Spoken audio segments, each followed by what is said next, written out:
ശ്രീനാരായണ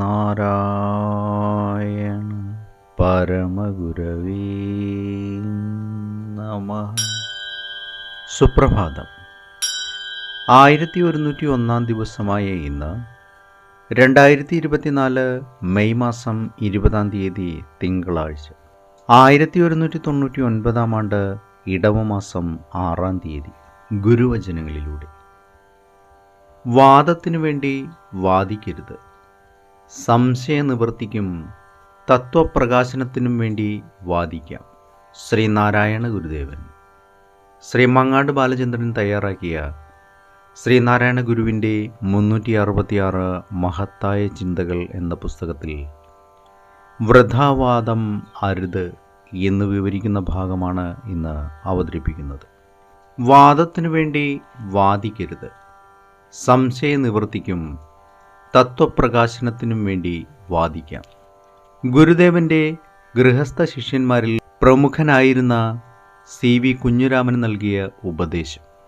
വാദങ്ങളുടെ കോലാഹലത്തിൽ അകപ്പെട്ടിരിക്കുന്ന ഒരു ലോകത്തെയാണ് ഇന്ന് കാണുവാൻ സാധിക്കുന്നത്. എല്ലാവരും തങ്ങളുടേതാണ് ശരിയെന്ന് മറ്റുള്ളവരെ ബോധ്യപ്പെടുത്തുവാൻ വേണ്ടി വാദിച്ചു കൊണ്ടിരിക്കുന്നു.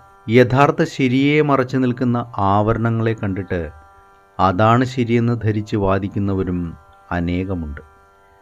ശരിതെറ്റുകളെ കണ്ടെത്തുവാൻ വേണ്ടി നടത്തുന്ന വാദങ്ങളധികവും അധര വ്യായാമങ്ങളായി പരിമിതപ്പെടുകയും ചെയ്യുന്നു.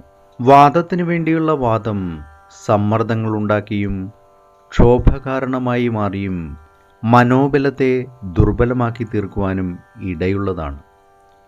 വാദവും പ്രതിവാദവും കേവലം ഉപരിപ്ലവങ്ങളായിരിക്കുന്നതിനാൽ വസ്തുബോധം വേണ്ട പ്രകാരം തെളിയിക്കപ്പെടാതെ പോകും. ഒരു പുളിമരത്തിൽ ആകെ എത്ര ഇലകളുണ്ടെന്നും അതിൽ നിന്ന് ഇന്ന് എത്ര ഇലകൾ കൊഴിഞ്ഞുവെന്നും നാളെ എത്ര കൊഴിയുമെന്നും ഒരാൾ വാദിക്കുകയാണെങ്കിൽ അത് വൃഥാവാദമെന്നല്ലാതെ മറ്റൊന്നും പറയുവാനില്ലല്ലോ.